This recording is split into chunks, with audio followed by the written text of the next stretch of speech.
Hello everybody, Diana Robertson from LifeGrove here. I am coming to realize with all the people that I talk to throughout my days and all the people that I work with throughout my days, how many people don't realize that they are in the driver's seat of their own life. It is not anybody else's fault that we don't go after our dreams. It's not anybody else's fault that we live so stuck on a routine that we can't see beyond this box that we put ourselves in. We are the ones in control. There's nobody or anything that can really stop us except our own thoughts, our own fears, and those that we decide that we're giving power to. I want you to try this right now. If you're looking to manifest faster, I highly suggest you try saying your affirmations one single time rather than just repeating them over and over and over again. And the reason why I say this is because when we say an affirmation one time and we know we're only going to say it one time, then we take it super seriously, we put a lot of emotion and feeling into it, and then the universe takes us seriously and we can start manifesting faster. Now, there's nothing wrong with saying your affirmation over and over and over again if you're trying to reprogram your subconscious mind. I just thought you would like to try this technique, and I suggest doing it once in the morning, once in the afternoon, and once in the evening. Try it out, let me know what you think. I wanted to talk to you guys today about processing our emotions, allowing them the space to reveal themselves, to work their magic, so to speak, and how to release them. You see, all too often we run away from our emotions, particularly heavy emotions, whether that be anger or grief or guilt, sadness, shame, loneliness. We try to run away from them because we don't want to face them. And that's totally normal. We do it, all of us do it.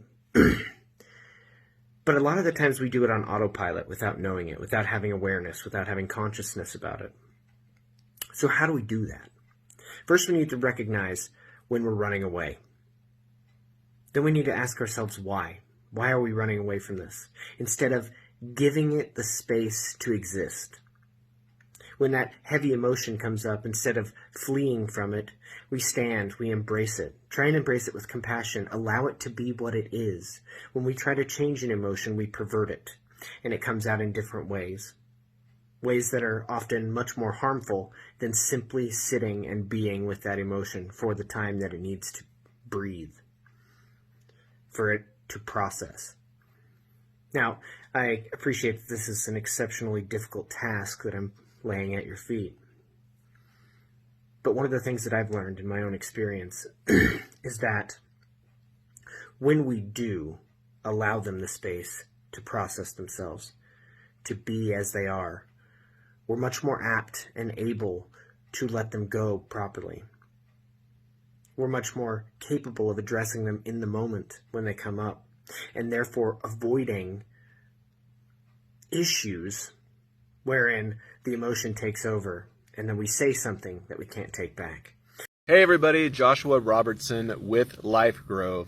It's interesting that we can look around the world and recognize its impermanence and at the same time seem to struggle with change. That is to say, intentional change of ourselves. We have these dreams and these ambitions and these things about ourselves that we want to improve, and yet those first steps down the path of change can sometimes feel like our first steps in life. And it's interesting because it really has to do with the way that we are built. It has to do with our brain and how it functions. We have these thoughts and feelings and behaviors that are all interconnected in these neuronal connections in our head that almost write the script of who we are as a person. And they start developing before we even leave the womb. And before we have consciousness of how this all comes together, or we really have a firm definition of who we are or who we want to be, many times it feels like the framework has already been built, or that we have already been sculpted into who we are going to be. But it's not true. There's such a thing called neuroplasticity, which means that we have the capacity to change who we are, change how we think, change how we feel, change how we behave through intent, through mindfulness. It just takes practice. It takes as much practice as it took when you were young, in your early childhood. The repeated process day after day of engaging in whatever it is that you want to become is just doing it with intent. So Take some time today. Think about who you want to be, what you want to achieve. Think about what those steps look like to be there, whether it's a thought that you need to permeate in your mind, or whether it's a feeling that you want to be aware of, or a behavior that you need to engage in more of. Think about it, write it down, and practice it every day. See how your life changes.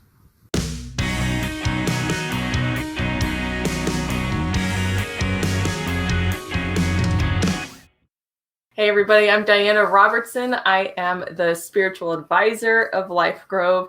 I've been an advisor for about 5 years, but I've been studying and working with the people, or I guess in this realm of things, for about 17 years. What I do is essentially doing readings, helping clients through working through different crises that they have in life, emotional things, work things, finding purpose, generally just helping people along their spiritual path. Hey everybody, my name is Joshua Robertson. I am the CEO of LifeGrove and a licensed master social worker as of the recording of this video. We'll see what happens afterwards. I have a master's in social work with minors in psychology and sociology, currently working towards my PhD. Been working with children and families for over 15 years and very excited to be here with the partners of LifeGrove to help promote spirituality and health and wellness for mind, body, and soul. Hey everybody, I'm Christopher Lee on LifeGrove, and on the interwebs I'm known as the Soul Coach. I'm a certified holistic life coach, a Reiki master teacher, and meditation instructor.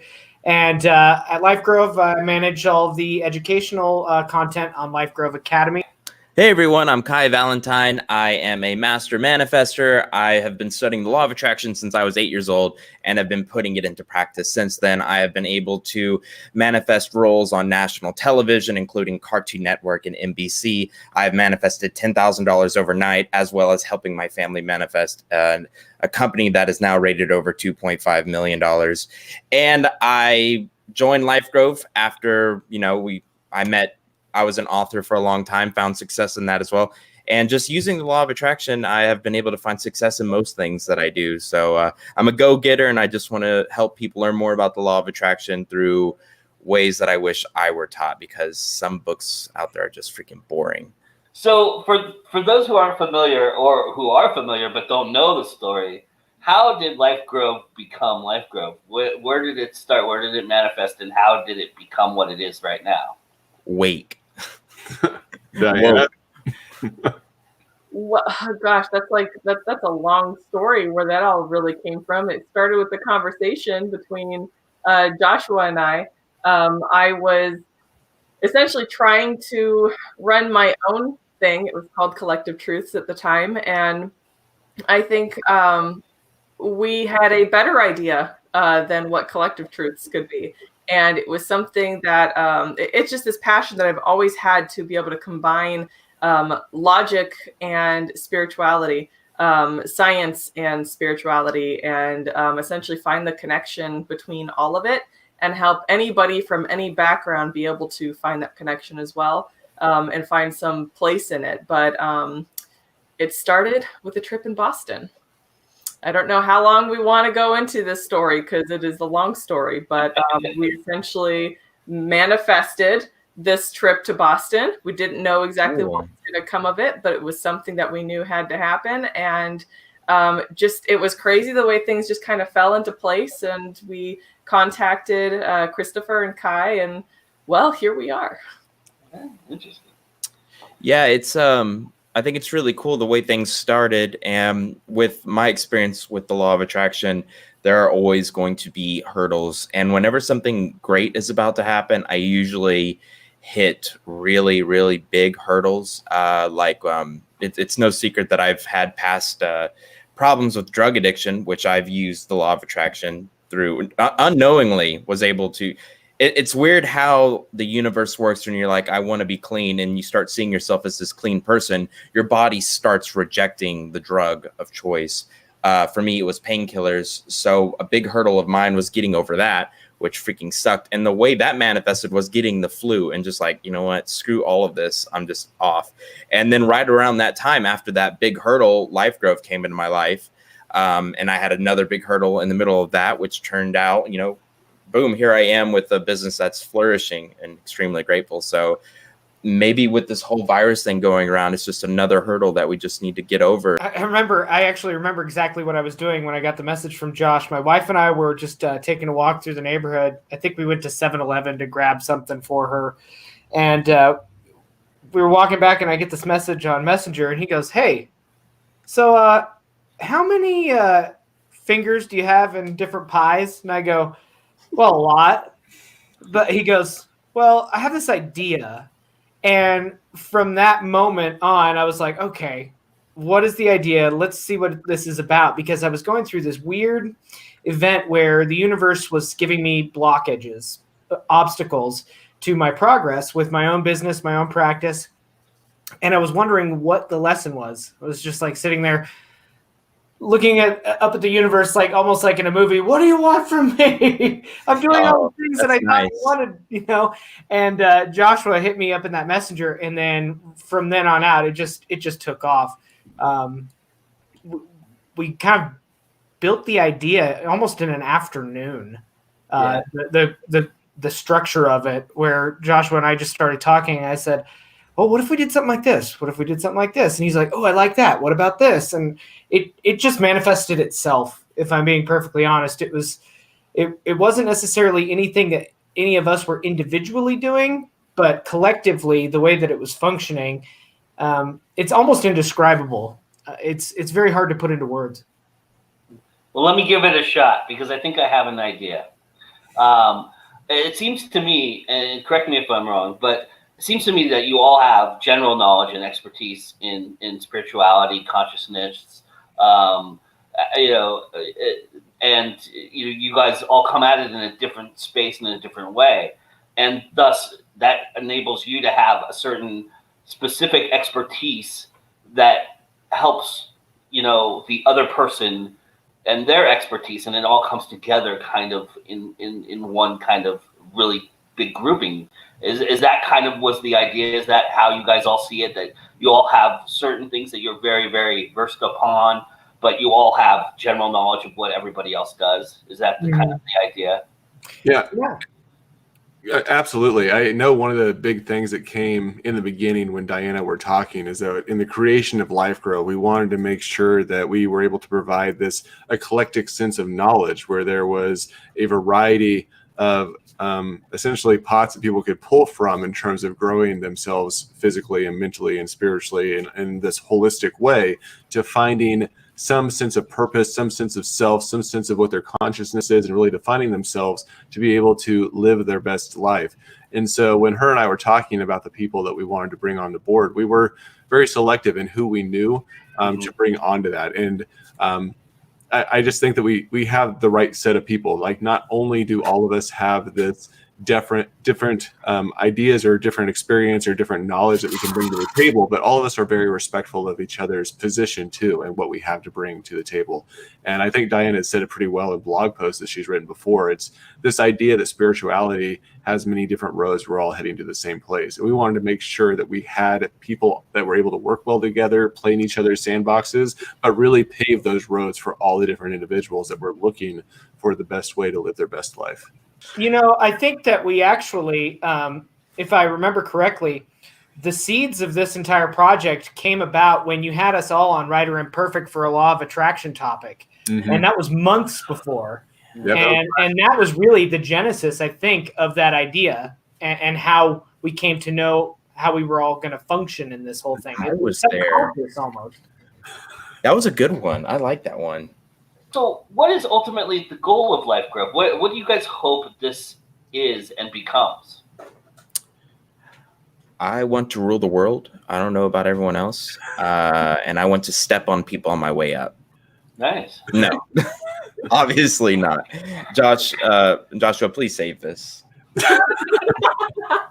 I'm kind of interested actually to hear everyone's ideas and their perspective too on what it is that they want to achieve. I know for myself, it's about helping people awaken to themselves. I think that most of my adult life for the past, or even before then, the past, 35 years of my life, I've lived in a world that has been very much driven by illusions where people are telling us what to believe and what to think and how to feel.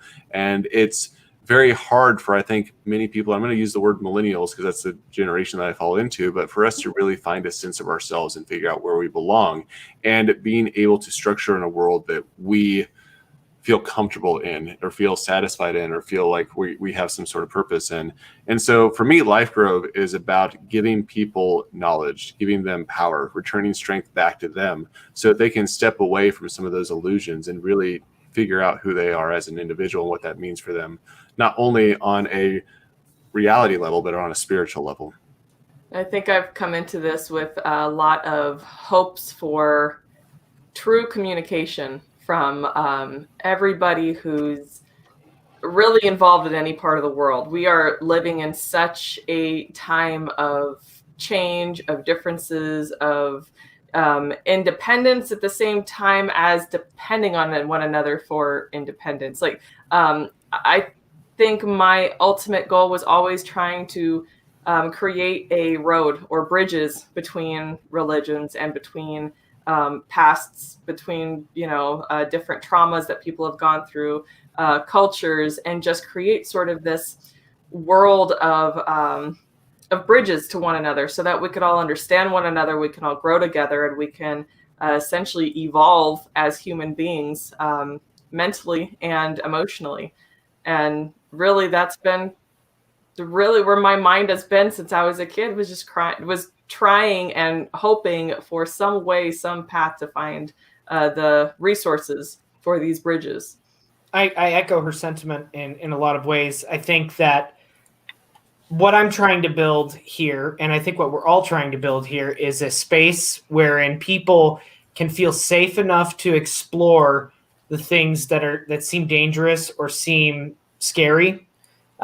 Learning to awaken the self, learning to access your spiritual nature, or even personal mental development takes courage. It's not something that's easy, and a lot of times we need a mentor. All of us here are writers as well, and we know the basic plot of the hero's journey, and everybody needs a mentor. And when I started to awaken to myself in adulthood, I wish I'd had somebody around to guide me and get me through some of the pitfalls. And so what I'm hoping for within LifeGrove is to create a space wherein people have the tools accessible so that process isn't necessarily as difficult, and so that they can stick with it. Because the process is going to be difficult no matter how you squash it. But if you have the appropriate tools, the appropriate support structure, mentors, and resources, it doesn't have to be as difficult.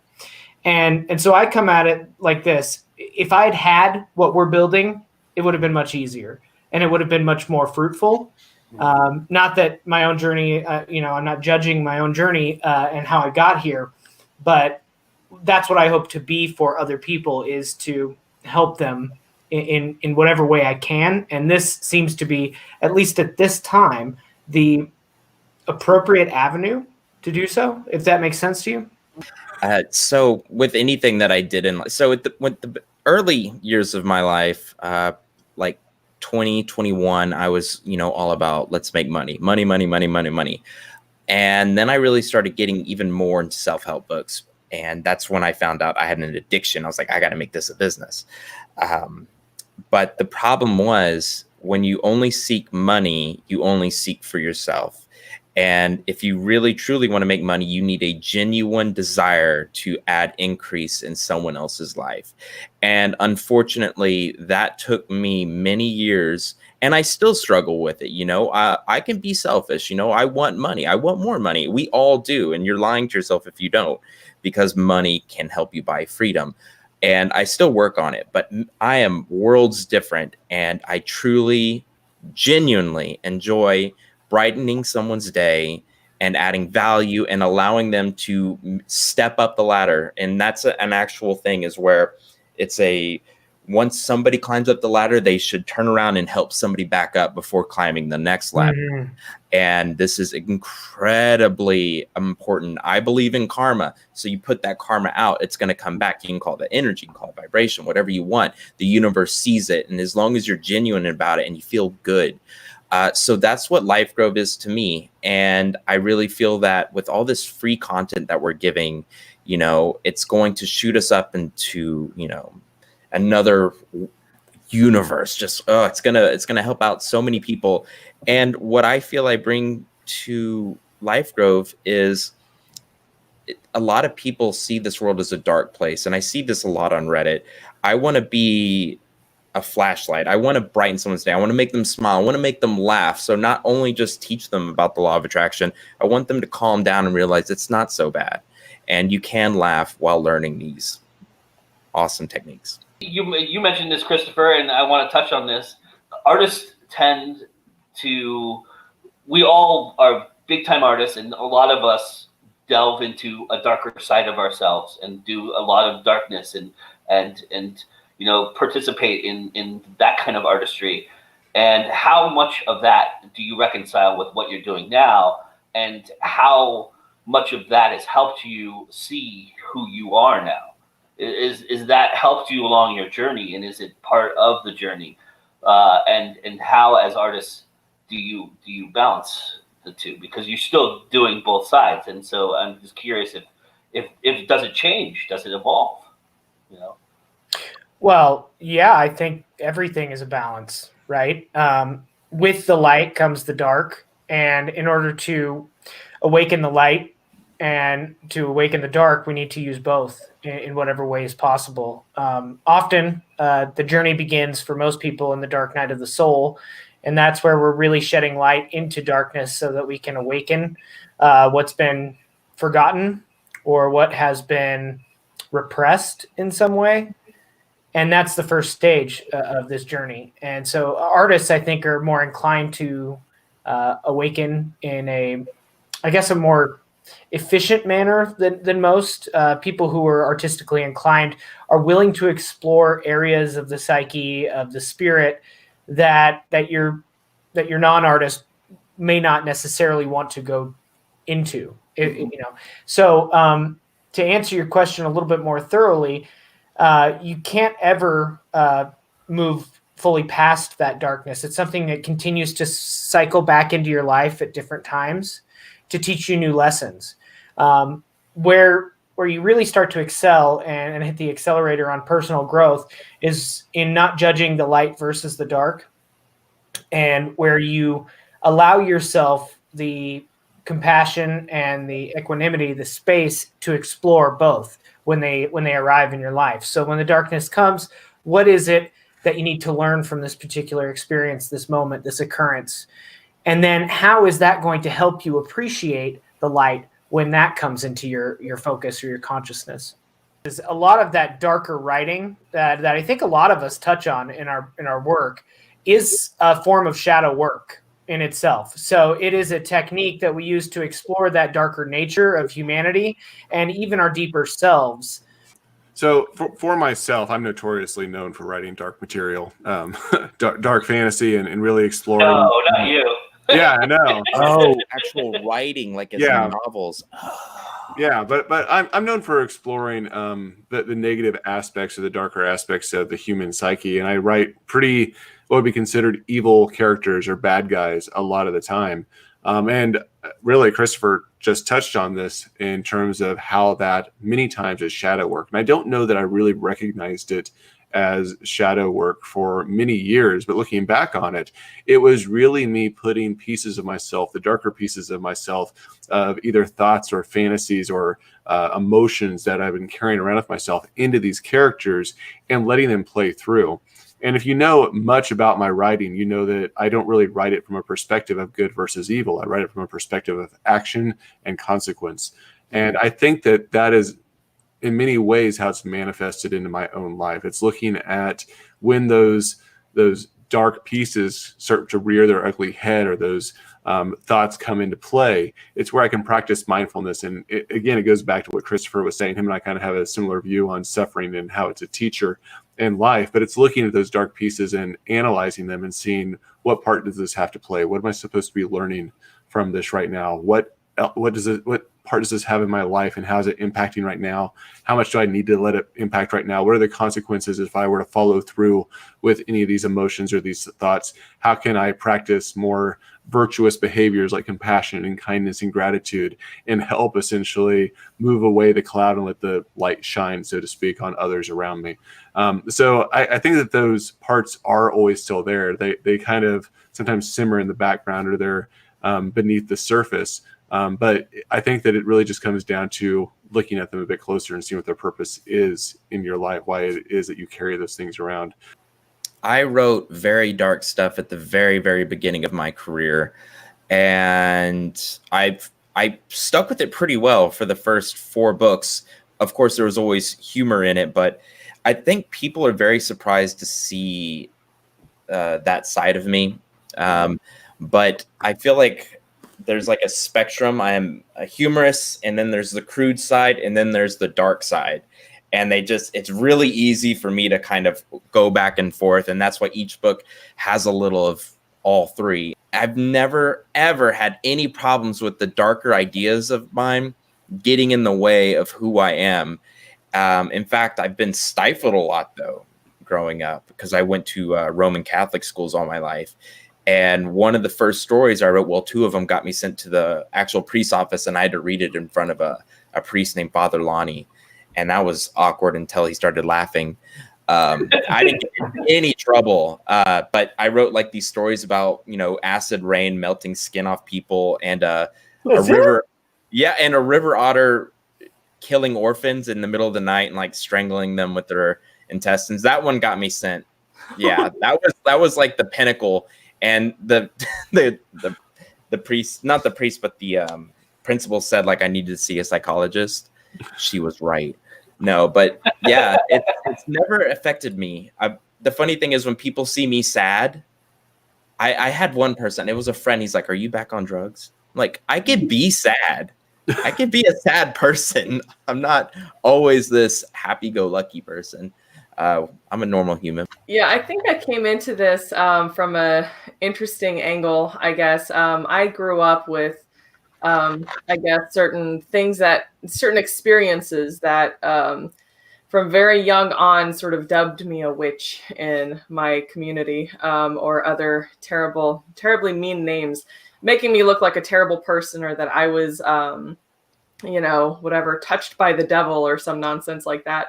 And so a lot of my writing was actually, I think, when I look back at it, when I created the world of Jadur, it seemed like it was almost a place that I was trying to create, so where these kinds of abilities or things that would seem like, supernatural or paranormal were normal, and they were not only welcome, but that they were good things for people to have. That you were considered somebody, of value if you had these things. And of course, I didn't really realize that at the time. I was like 12, 13 when I was creating it. But I think that's a lot of where my, the whimsical stuff like Nataya, or, the Lost Voice, there's a lot of whimsical, silly nonsense in there. And I think a lot of that was really just me trying to sort of put these things in my past and these things about myself in a more positive light, and making it, something happy and something, whimsical, and something that was going to put a smile on someone's face rather than make them seem, nervous or, unhappy or judgmental about it. And so when it came to writing, that was really just me trying to give people a sense of adventure with what they have, with who they are. And now with LifeGrove, I'm really able to recognize the parts of myself, the darker times that I've had, and how I can use those experiences to help other people who might be in the same shoes that I was, or, or even worse or better off, whatever, no matter where you're coming from, basically being able to reach out and have something to say, have something to connect with them with, and understand on some level where they're coming from and what they're going through. And so that's LifeGrove for me, is once again that bridge to, from my experiences to their experiences to the experiences of the world, and where we're going with spiritual growth in the end. But when it came to writing, I tried to keep everything positive all the time. And I really think that had a lot to do with it. It was just trying to find that positive bubble about myself and sort of putting those parts of myself into the character and making them happy-go-lucky things. Okay. So for people who are just learning about you guys and are looking to start on their journey and maybe are trying to change something about themselves and they come upon you guys, where's the best place for them to start within LifeGrove? Is it taking a class? Is it watching some webinars? Where would you prefer them to go and begin their journey? Well, my first thought is our free consultation service, which is currently headed up by Mr. Christopher Lee, because I think that's really aiming to do is do a quick 15-minute check-in analysis, see what's going on with you, what it is that you want to achieve, and then he can make recommendations towards either individual sessions with a practitioner, going and taking a course, one of our free ones or one of the ones that are offered on lifegroveacademy.org, or being a part of one of our seminars or even a blog that we've written to be able to check out to get a little bit more input and information. But that's really why that service is set up there in the way that it is that people can do a free consultation, 15 minutes, check in, see what it is that they're looking for, and allow him to kind of pave the path that's going to be best for them. No one else freaking does that. Like, oh my God, it's insane. No one does free consultations for law of attraction. I would have pooped my pants when I was 15 years old and like becoming an intermediate at this stuff to actually have someone, a Reiki healer who's certified to actually let me ask him like specific questions. When you get past this first beginner hump with the law of attraction, you are bombarded with questions. It's not even just the law of attraction, like very specific things like, can I physically change my body with my mind? Can I heal myself with my mind? How long does it take? How long second wise do I need to visualize? Should I do it every day? These are really specific questions that could be answered during a free consultation. And I'm not just saying that because we're trying to sell courses. No, it's a free consultation. Take the time to write down 10 questions and take it seriously. It's a great opportunity. And his name is the Soul Coach. You can't beat that. Oh, you guys are really building me up here. I really hope I can deliver. I tell Lisa that every night. Hold on, let me get my pom-poms. So what do you think, Soul Coach? Tell us a little, give us a little insight into a little bit of a 15-minute conversation that you would have. So give us just a tad bit, a little touch of what might happen that you look for when you're trying to push them or guide them. Okay. Yeah, it's very simple. You already know the answers to the questions that you have. My job is to get you out of your own way. My job is to provide you with the ability to look at the problem as if it's not an obstacle, but a doorway. And so it's very, very fluid. It's a conversation. I ask you a few questions about where you are, what it is that you want, and where you think you're going to go. And from that point on, it's very much just active listening so that I can try and pinpoint exactly what might be the most efficient way for you to start, exploring your path or your journey in a way that's beneficial to you. Because once you start down this path, there's a million distractions and, like Kai says, a million questions. So how do you avoid stalling out or having burnout or just going, I don't know, this is too big for me? So it's a lot of cheerleading at the beginning where it's I'm empowering you. I'm allowing you to step into this space. I'm allowing you to boost your own, sense of power so that you can kind of trudge ahead without the doubt. It's a feel process. It's not something that I can describe in so many words. It's a relationship, and that's what we hope to foster here at LifeGrove. And so these free consultations with me is just another way that we're trying to give you access to the resources that we all have, the resources that we're trying to give to you. It's also making sure that we do have what it is that they're looking for. Yeah. There's a lot of things that we have through the consultation where Christopher is going to look, is there possibly medical history, psychiatric history, other things that are possibly impacting them in a way that we're not certified to do or not able to actually accomplish or come through with too. So I just want to make sure that that's clear. It's not like you're going to get a consultation and immediately he's going to start throwing all these things at you like, oh, schedule an hour session with Diana and do an hour and a half with Kai, and here's this course you should go take, yada, yada, yada.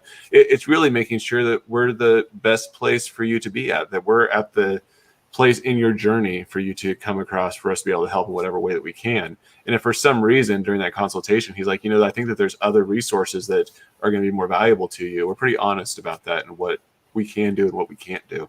Absolutely. We also have the podcast, LifeGrove podcast, which I handle, and we'll be actually recording one today. And you can find that on any podcast thingamabob. Spotify's my favorite. And yeah, I'm going to have some really cool people that I interview. I personally don't know what Reiki is, so you're always learning. So I'd love to have Chris on to ask about Reiki. And I want to see if I can talk to my. I was going to make a bad joke. Never mind. I'm not Pulling it back. I'll have all the links for all that stuff for sure. So what has LifeGrove already given each of you that you didn't expect it to give you already? Immediately my thought goes to this I think this sort of bond almost, this sense of, I guess, brotherhood, except I'm not a man, guys. But honestly, I have quickly kind of clung to this feeling that I usually get hit with it like right after a webinar or something, where I'm just like, we shut off the live camera and then we're all just kind of talking for a few minutes afterwards. And I'm just like, I never even had this like with my own actual blood brothers. Like, we just sat and just discussed something that we're all interested in. And it's a wonderful sense of communication that I think a part of me has kind of always wanted, that I was never really able to achieve or was never really offered before. But just this ability to kind of be comfortable to joke around and say what needs to be said and say what doesn't need to be said and get away with it. It's just kind of like a family. I love that. Yeah. It's really hard in life to find people who take you seriously when you're kind of like a goofy guy. People try to turn you into like a doormat. Luckily, my mom never let that happen with me. So it's really wonderful to find people who accept me for who I am, and they allow me to be me. Of course, I do reel it in on occasion when I think it goes too far. But a lot of people are like, oh, that's dumb, Kai. I mean, there's tons of, no, it's really difficult. Going through school for business, no one ever wanted to group up with me because they didn't think I was intelligent, because I'd crack jokes in class. I probably shouldn't have, but I would. And then, they would partner up with me, and I would always get a speaker part. Like, they always wanted me to entertain, or to pitch. I was always the pitcher. So it's really great that I found, especially in the self-help community, there is no real, I haven't seen a lot of humor in it besides Kyle Cease, who was an ex-comedian.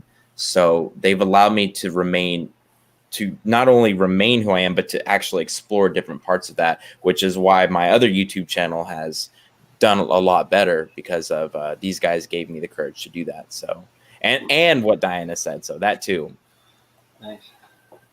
I know for myself, it's a real sense of purpose. And for anyone that knows me, I've always kind of advertised myself as being a jack of all trades. I mean, I've been a therapist and a supervisor and a behavior specialist and an international best-selling author. And I am always going and seeking out for that next adventure, that next thing to do, that next thing to learn.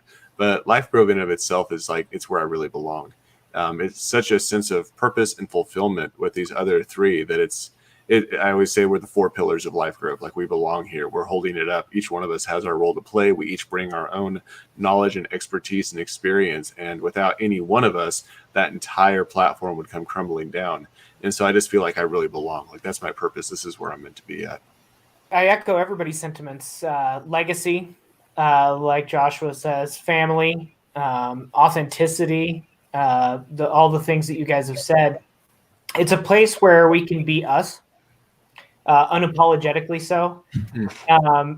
even behind closed doors, but also in the front. What you see in the seminars, what you're getting, what you get. This is me in my house. This is just me. So when you tune into LifeGrove, you can be assured that you're not getting, the basic self-help coach guru that wants to sell you a book or wants to sell you a method that's not going to help you. And that was what really struck me as something that I didn't expect, because everybody who enters into this industry wants to get something out of you, right? Yeah. It's either money or it's fame or it's, a TED Talk, whatever it is. But among these four, as Josh says, the pillars of LifeGrove, I see a real compassion and a real drive to actually help people, not necessarily just become famous or to make money. So that being said, where does LifeGrove go from here? What is the expectation in a short-term time period of where you guys are going to go, and what can we expect as people who are participating in LifeGrove that we are going to get in the future that we don't have now? Yeah, we have a lot of things that we're doing with LifeGrove. I know we have big plans. We have our 5-year plan written out and where we want to go, the things that we want to accomplish. There's different tracks of mind of where that could happen, and that really just depends on the community that we build around LifeGrove and what we're able to do. But there are definitely going to be more seminars that we're doing. We are in the process of creating lots more classes on LifeGrove Academy. In fact, we're looking at bringing on more instructors now. So you don't just have to listen to us four. We'll have other instructors coming on and teaching courses there as well. We're also bringing on more practitioners onto the website so that folks are able to connect with the person that fits them the best in terms of working with them. And these are practitioners from all different scopes of life and different types of experiences that are in the helping professional field, so people can connect with them. We have more bloggers that are coming on and people that are writing articles, so you can get multiple different perspectives on a lot of different topics that will be shared on there. There's honestly, Joe, bigger plans beyond that in the 5-year plan of what we want to do, but I don't want to set anything in stone because we ourselves are recognize how this can evolve, and a lot of it's going to have to do with the community and where they want to see it grow. We're going to be offering up some of the options of what we'd like to see, but right now that's like the core. That's the basis of what we're doing. So let me modify it then a little bit here, because I had a feeling that's what you were going to say. So the modification that I want to make to that is then how as participants can we help you grow right now? What can we do right now that's going to help you move forward toward a 5-year plan or just the 5-year plan that you have? I know. One big one is share our posts. That helps a lot. It really does. Nice. Yeah, we also are going to be rolling out an affiliate program for our courses so that anybody who shares the content, if somebody buys, you're going to get a kickback on whatever we get from those courses. So that'll be a huge way, especially with our core community, that you guys can help out and also get a little something on the side. I would say just, check out the website. Again, I'm just going to say again, share what you can and review what we do. Leave reviews for what we have done when it comes to the classes. There is a place there where you can actually leave reviews, or you can leave reviews even on our Facebook. But just to kind of help us see what we're doing well and what still needs work. And we've grown faster, I think, than any of us thought that we would, but it really has to do with that community building. We need people to really be comfortable to step into that community, let us know what they think, and let us have the opportunity to continue to improve and make things better. And that's going to come from your reviews, sharing, bringing more people in, really let it be an idea think tank, and let us trust us to do the best with it that we can. Nice. Look forward to that. It's a home visit from me. There will be no talking. I will have my fingers in mini pie. And I have to say that I've tried to say what Chris said about my finger in a lot of pies, but I just ended up embarrassing the girlfriend with that because I laughed in front of a very... Finger in between pies? What? Well, it was bad because it was in front of an old lady, and she goes, "Oh, how have you been?" I was like, "Oh, I've just got a lot of fingers and a lot of pies." And Lisa's like, "Oh God, for 1 second, can't you be an adult?"